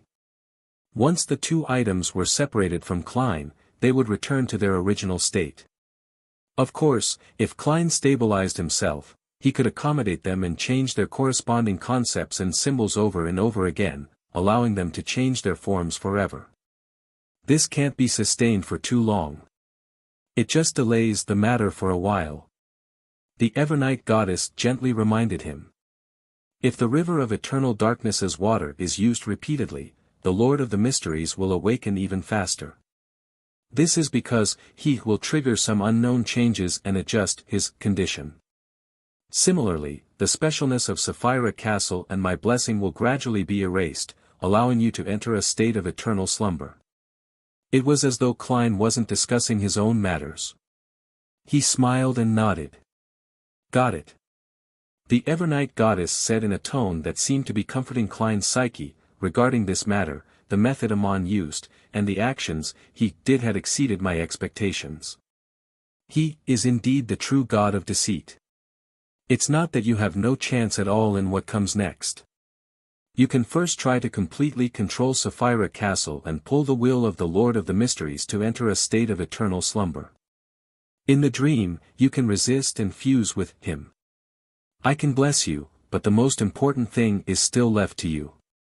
Becoming a great old one doesn't have any rituals involved. No ritual can change the awakening of the primordial one's will, but the ancient sun god believes that the order to accommodate them can increase one's self-awareness to a certain extent, increasing the success rate of the matter. First become a sequence 0 of a pathway, then control and fuse with the Sapphira. Only then do you accommodate the other uniquenesses. That's the best order. Become a dual pathway true god and then controlling and fusing with a Sapphira is an order that isn't good or bad.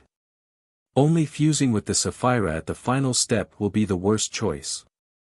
Klein smiled and said, that's a good idea. As long as one wakes up, a Lord of the Mysteries will be born.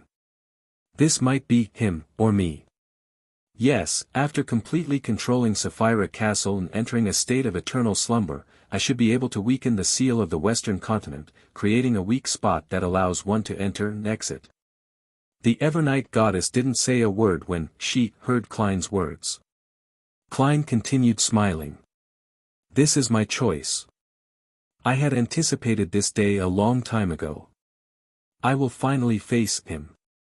Chapter 1388. A sudden gathering. The Evernight goddess nodded and didn't say anything else.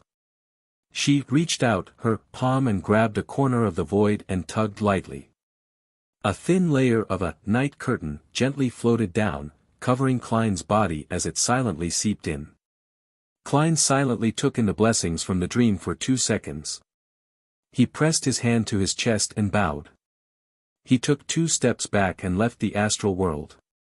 The Evernight goddess stood at the borders of the divine kingdom as she watched him leave. In the next second, Klein landed in the projection of the giant king's court in the ruins of the Battle of Gods. Then, like Amon, he walked to the edge of the grayish-blue door and raised his hand to create a blue illusory door. Through the door, Klein entered the forsaken land of the gods. Following the guidance of fate, he wandered straight to the peak of a mountain range. There was a huge crucifix erected there, one covered with a faint shadow. Klein stared at the shadow for a few seconds before sighing slightly. He bent down and picked up an ancient silver mirror that was placed near the huge cross. Then, he turned around and vanished from the forsaken land of the gods. At the same time, the worms of spirit, who didn't need to be on duty in Sapphira Castle, informed him of Queen Mystic's current location. Klein raised his hand and took out the magic wishing lamp from the junk pile. Using the ownership connection between it and Bernadette, he used another, wandering, to appear on a rather hidden island where Emerald City was. Bernadette was flipping through the latest album catalog from Intis. Just as she sensed something, she saw Gehrman Sparrow hand her the magic wishing lamp. Thank you, Klein said in a very normal voice. Bernadette pursed her lips as though she wanted to say something, but at that moment, her eyes flashed as though she had seen something and prophesied something. Hence, she silently reached out and took the magic wishing lamp. Klein then took out a metal cigar case that had signs of corrosion on its surface. This is your payment. Even without the eye of mystery prying, Bernadette could sense that the iron cigar case was extraordinary. She could roughly guess what kind of corrosion had happened to it. However, she didn't choose to accept it because of that reason, but she suddenly felt that she had no reason to reject it. She hesitated for a moment before taking the iron cigar case. If he was still in a rather crazy state like before, Klein definitely would have smiled and said in an exaggerated manner the moment Bernadette hesitated. This is a gift from Uncle. Take it. But now, he was only left with that last bit of lucidity. He had to put in a lot of effort to prevent himself from falling asleep and not having the impulse to act like a clown. After leaving Bernadette's Emerald City, Klein seized the opportunity to wander to Backlund, to Dr. Aaron Sirius's home. Will Ossepton, who was sitting in a pile of toys, raised his head and looked at Dwayne Dantes in front of him. His tears suddenly streamed down as he choked. I finally feel the opportunity. He was referring to the opportunity for accommodating the Fate Pathway's uniqueness. Klein squatted down and said without any expression, I am here to help you accommodate it. I'll steal your childhood and youth and allow you to instantly grow up. Please go and support our new domain Mongobob. Thanks. Then, by relying on a level of above the sequences but below that of a great old one, I'll forcefully help you to accommodate the die of probability. Of course, that alone won't be enough. It will require an additional fooling and use of a bug. The tears that Will Ossepton dripped down suddenly stopped. He muttered in astonishment, so the two choices are actually the same. Typically speaking, the accommodation of a pathway's uniqueness required one to be naturally born with it, seek an existence at the level of a great old one to help, or rely on a simplified advancement ritual to complete it. There was no other possibility. The Snake of Fate, Will Ossepton, clearly wasn't born with the uniqueness, and only had the two options left to consider.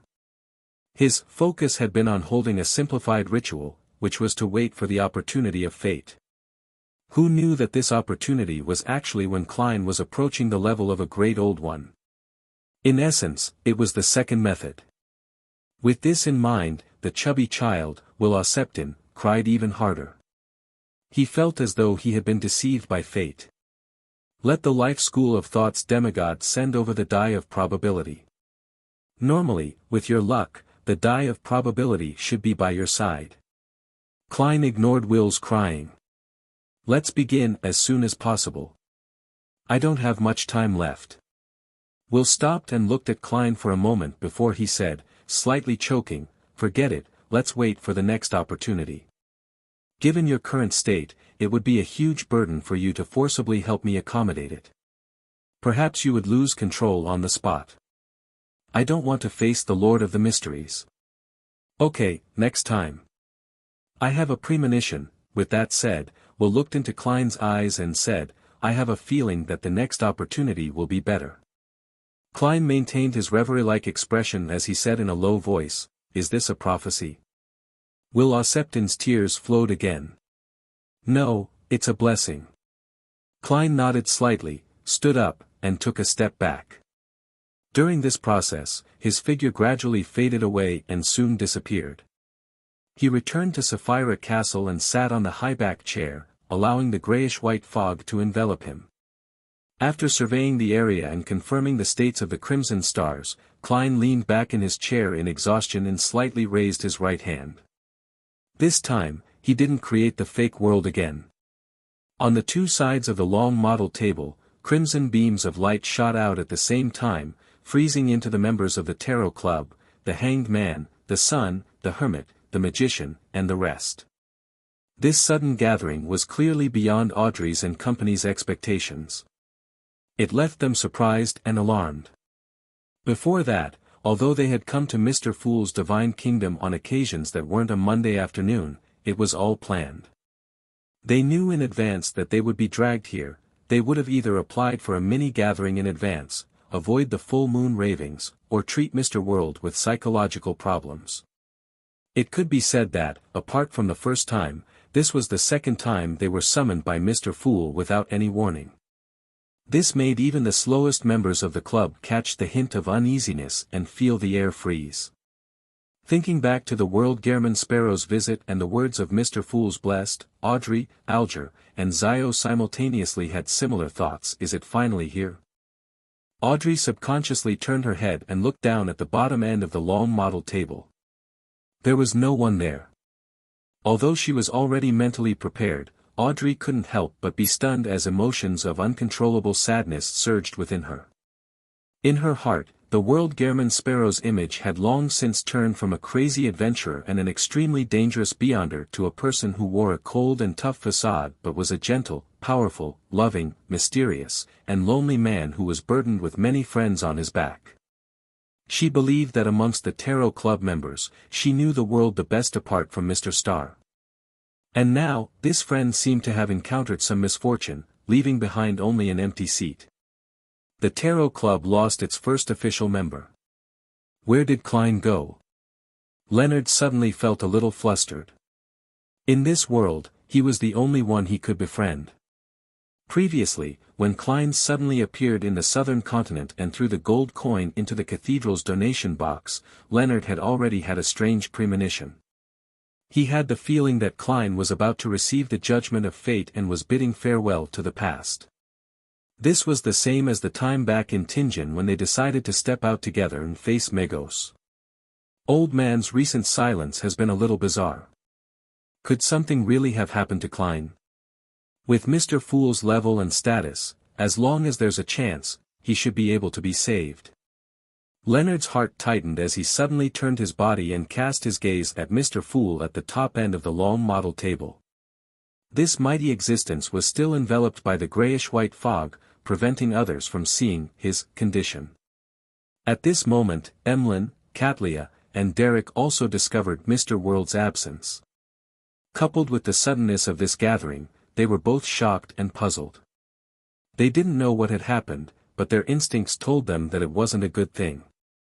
As a clairvoyant who had recently advanced, Katlia even felt that there was a certain problem with Mr. Fool. Mr. World isn't here. Zio had previously mentioned that Mr. Fool and his few blessed were about to face a major challenge, and it's very likely that they would suffer a bad fate. Furs was also somewhat alarmed, inevitably having a strong fear due to some unknown change.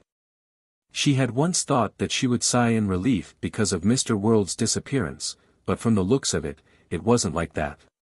Instead, she found her heart heavy and a little horrified. Only then did she realize that at some point in time, the world had become the pillar of support for the Tarot Club outside of Mr. Fool. It made everyone feel at ease when they saw him. Of course, some fear was unavoidable. As Justice Audrey and company turned around and looked at the top end of the long model table, Klein, who was already the real fool, said in a low voice, "This is a last-minute gathering. Mr. Fool is very exhausted." Audrey, who sensed this, felt her heart tighten. She looked around and stood up as usual.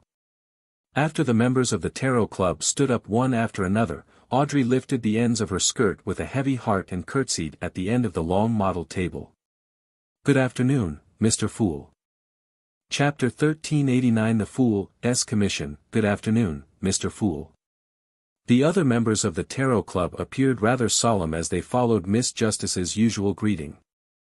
After they sat down again, the Fool Klein surveyed the area and slowly said, "I will be entering a state of slumber." Upon hearing this, Alger, Audrey, Zio, and Furs felt like their speculations had finally been confirmed. Leonard, Emlyn, Derek, and the other Tarot Club members felt their hearts sink as they became increasingly flustered and filled with puzzlement. Of course, they weren't that surprised. The abnormal last-minute gathering and the abnormality of the world's absence seemed to indicate that something important had happened today. Klein maintained his last bit of clarity and said in his previous tone, "This involves a war that's at the level of above the sequences. It has something to do with the apocalypse to a certain extent." Indeed. Alger acutely caught the words, "above the sequences." He had long suspected that there was another level above sequence 0, the one occupied by the ancient sun god when he had 8 kings of angels. Now, Mr. Fool had finally confirmed his guess and resolved many of his doubts. Katlia and company also noticed the hidden message in Mr. Fool's words. Those who had similar guesses like the hanged man felt enlightened, while the ones who had never had such guesses were inevitably surprised and confused when they heard it. However, they quickly combined what they had learned from the past and came to a realization. The Fool Klein continued, "Only after you become an angel do you have the right to know the exact situation. Otherwise, just understanding it will bring corruption."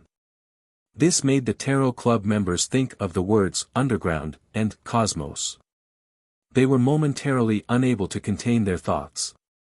Klein looked at the end of the long model table and said, "My blessed, the world, has entered a deep slumber. It's unknown when he will wake up. Then what should be done? Leonard nearly blurted out, but he could clearly sense that Mr. Fool hadn't finished his sentence. Therefore, he forcefully held back his urge. The fool Klein swept his gaze across him. Next is a long-term commission for all members. Spread my name more widely, but don't clash with the Orthodox churches. When necessary, you can choose to use a more concealed method to proselytize. This will aid in my awakening. Also, spread the news of the world being my blessed, and record it in the Church's Holy Bible. Of course, do not include information that involves his personal information. Remember one sentence: the awakening of the world spells the fool's return. Klein wanted to increase his number of anchors. This might be useful in the battle with the Lord of the Mysteries in his dream. At the same time, he wanted to mold the world into a saint of the Church of the Fool, an angel beside the divine throne, so that this image could also greatly share an image with the believers and obtain his own anchors. To put it simply, Klein planned on having a believer contribute 2 sets of anchors. After all, to him, be it the fool or the world, all of them were just an identity of his. Furthermore, the image created by anchors wouldn't be uniform. They were different and wouldn't affect him. At the level of the fool, the Church would spread the name of the deity, the fool's sacred emblem, and all kinds of religious teachings without any concrete images. As for the world, he had quite a number of identities, such as Gehrman Sparrow, Dwayne Dantes, and Merlin Hermes. It wouldn't fixate on a single image. The reward is the convenience you have enjoyed in the past, the responses you received, and the corresponding help given to your future prayers, the fool Klein said without a change in tone. After I begin my slumber, I can still respond to my prayers in a certain way, but not every time. If there's something very important that needs help, pray a few more times. He could tell from Antigonus's state of eternal slumber, that dreams could be projected outside. As long as the correct method was used, a sleeping deity could make use of the dream to a certain extent to respond to prayers. Regarding this situation, the members of the Tarot Club weren't stumped by it at all. On the one hand, most of them were either openly or secretly spreading the faith of the fool. On the other hand, it was very common to pray to deities without receiving a response. Mr. Fool's responses from before were considered extremely rare. They had almost never heard of anything like this happening elsewhere. To be able to receive a response through repeated prayers on important matters was better than most of the clergymen of the Orthodox churches. Yes, Mr. Fool. The Tarot Club members didn't hesitate at all as they accepted the long-term commission. Among them, Leonard was the one that answered from the bottom of his heart. He was most eager and impatient. To him, spreading the faith and biblical canon of Mr. Fool was to awaken Klein. This made him instantly find the motivation to do something else other than his usual work. At this moment, the fool Klein nodded slightly and cast his gaze at Katlia. The previous commission, to gather all the information regarding the hidden sage suddenly coming to life, is still effective. If you wish to take the risk, then go further and investigate the present state of the hidden sage. This will be very dangerous. You can reject it, and the reward is a wish. Katlia thought for a moment and said, "Honorable Mr. Fool, is this related to awakening you? Is it related to surviving the apocalypse? Perhaps, perhaps not. I can't give you a definite answer right now. I just see some visions." This time, Klein didn't deliberately create a high-level persona of the fool, because he was already the fool. Also, watch over all your subordinates that are beyonders of the earth and moon pathway. Katlia fell silent for a moment before slowly saying, "I'll accept this commission."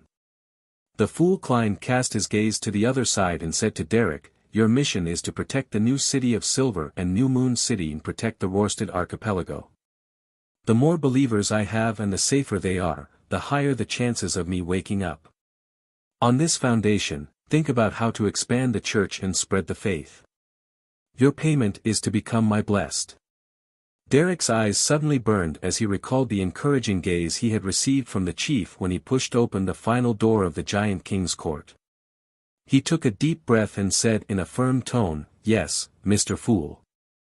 Klein nodded and looked at Furs. "You need to protect the Abraham family well to prevent them from suffering the temptation of the cosmos. Also, gather more information regarding the fourth epoch and figure out Mr. Doerr's condition at that time. Uncover some of the latent problems of the Abraham family."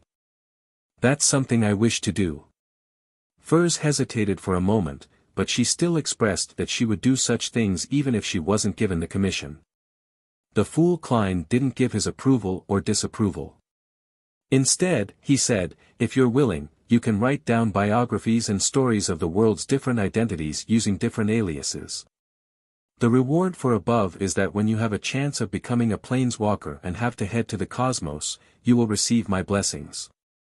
Although Klein knew that he could use a dream to give a response to a certain extent in his sleep, he wasn't sure if he was the one who had the upper hand or the Lord of the Mysteries. Therefore, he wished to use verbal contracts of providing a reward after the completion of a mission on more important matters. When the time came, even if he was at a disadvantage, he would be able to make use of this sort of invisible promise to give an ingenious response. Planeswalker. Furs was taken aback. To be frank, she had never considered this problem before. What she was worried about was the digestion of the secret sorcerer potion and the wanderer ritual. Soon, she composed herself and said, "Yes, Mr. Fool." Klein then cast his gaze at Emlyn. The besiegement of the Rose School of Thought involves preparations for the apocalypse. It's rather dangerous. Even if an angel is participating in it, you have to pay attention to your own safety. Your commission is to try your best to gather blessings, auras, and items given by the primordial moon to her believers in the Rose School of Thought. These might be more dangerous than a Grade 1 sealed artifact. At that moment, although Klein still maintained the fool's tone, there were hints that resembled a friend's warning. This made Audrey, who had stabilized her initial mental state, sense something different. Recalling what Mr. Fool had said to the other members, she sighed inwardly. Mr. Fool's humanity seems to have become richer just as he is about to enter a deep sleep. While Emlyn was slightly surprised and puzzled, Klein continued, "Apart from participating in the besieging of the Rose School of Thought's mission, I hope that you can form a pharmaceutical company and perform research on how to mass-produce the medicine with magical effects. If it's mass-produced, there's no way the products can be equipped with a magical effect," Emlyn replied instinctively. The fool Klein nodded. "Seek out a compromise. Your main goal is to spread my name through this pharmaceutical company. The reward will also be a wish. This isn't a matter of danger, but whether it's possible. The simplest solution is to give me 1,000 apothecary potions. I can form an apothecary factory for mass production." Emlyn mumbled inwardly before replying seriously, "Yes, Mr. Fool."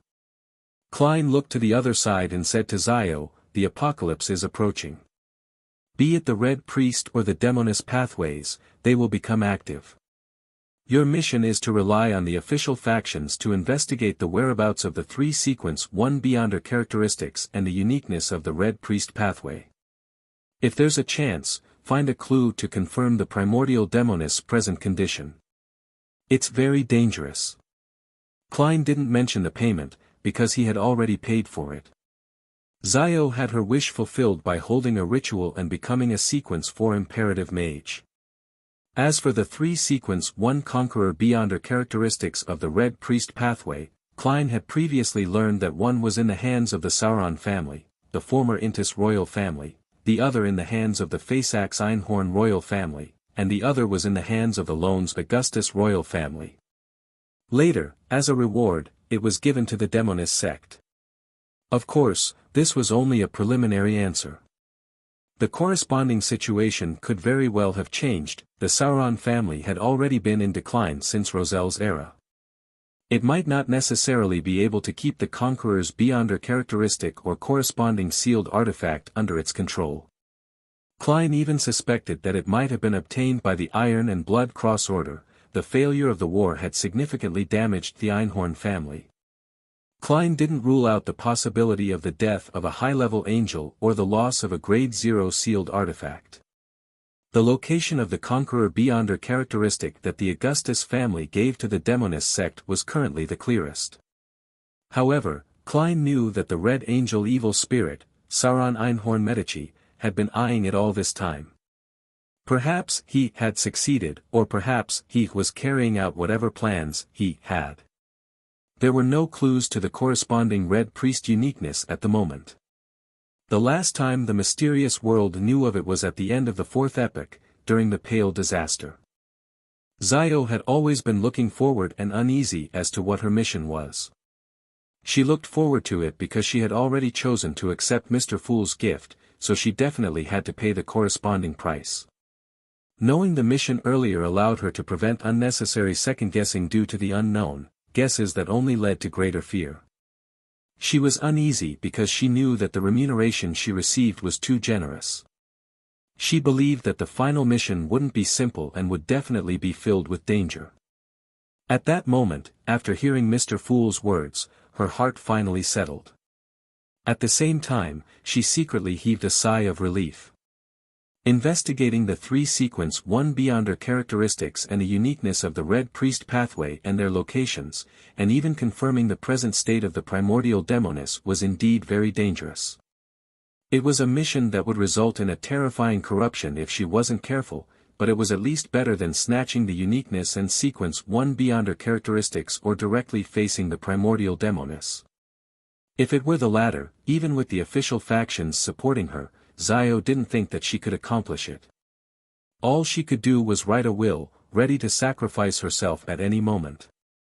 And if it was just the former, she could use a more roundabout method to obtain the information.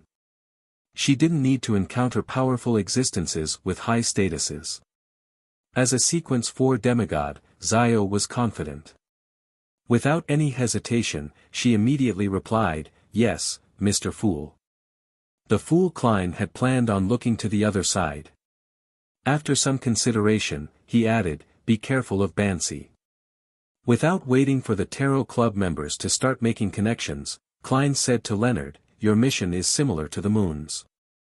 During the besiegement of the Rose School of Thought, gather blessings, auras, and items from the Mother Tree of Desire from their members. It's equally dangerous." He only gave a single warning, without saying as much as he did like when he gave Emlyn the mission. This was because Leonard had a senior angel from the Marauder pathway parasitizing him.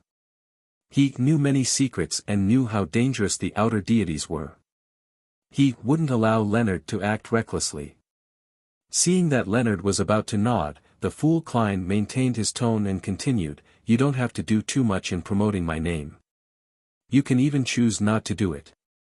As one of the 22 high-ranking members of the Church of Evernight, as one of the few high-ranking deacons of the Nighthawks, it was very easy for something to happen if Leonard spread the faith of the Fool in private. He would be misunderstood by his colleagues and cause unnecessary conflicts." Miraculously, to Klein, the Moon Emlyn's actions didn't seem to be misunderstood in the same way. To the people and Sanguine around him, anything he did wasn't too strange. That's right. Leonard had already recovered from his previous eagerness and realized the cruelty of reality. However, he still wanted to do something. At this moment, the Fool Klein added, "You can share the stories of the world with songs and poetry." Songs and poetry. Leonard instinctively frowned. He didn't immediately respond to Mr. Fool. Klein then said, "Other than that, try your best to raise your own level to prepare for the apocalypse. The reward for all the missions is a wish." Although many Beyonder characteristics had fallen into the real world when the god of combat died, bringing with them a batch of Beyonder creatures, mutated monsters, and abnormal lands, Klein didn't know how many sequence 1 Beyonder characteristics the Evernight goddess had obtained from the warrior pathway other than the uniqueness, but at the very least, a number of the sequence 2 angels of the Church of Evernight had the possibility of becoming a sequence 1 angel. At the same time, if they had obtained additional Beyonder characteristics, they could still switch to the corresponding sequence of the death pathway. This would open a path for the saints to advance, not limiting them to just one pathway. Of course, not every sequence 3 saint wished to become an angel, but Leonard was currently only a Sequence 4 Nightwatcher. Furthermore, if the corresponding Sequence 3 Horror Bishop position was limited, he could consider Silver Knight and Ferryman. Klein had one set of the former. Leonard fell silent for 2 seconds before he slowly exhaled. "Yes, Mr. Fool." The Fool Klein immediately cast his gaze at Miss Justice, who had been waiting. "Apart from promoting my name, you have 2 missions. One is to assist Judgment and investigate the whereabouts of the Red Priest Pathway's uniqueness and Sequence 1 Beyonder characteristics, confirming the present state of the primordial demoness. The other is to work hard to raise your level. One of the missions is to increase my sequence." Audrey was somewhat puzzled about this mission.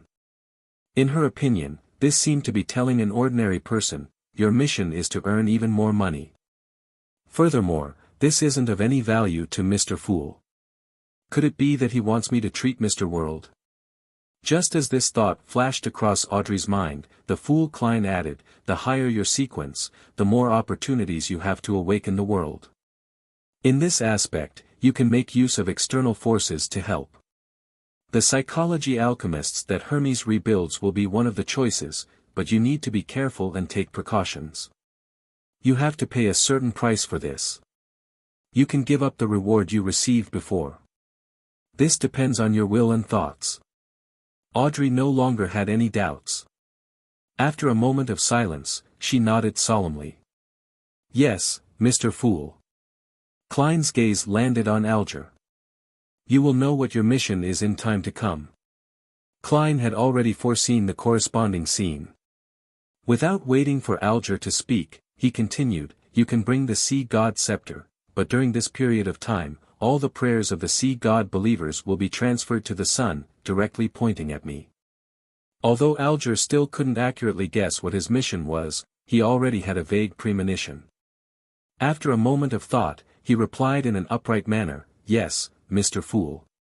Klein retracted his gaze and looked around before slowly saying, "After this, on the first Monday afternoon of every month, you can still gather here, but there will be no convener. If you need to do a private, mini-discussion, pray in advance and wait for a response." At this point, the Fool Klein closed his eyes and said, "Let us end today's gathering here." The Tarot Club members couldn't help but feel a baffling sense of sorrow.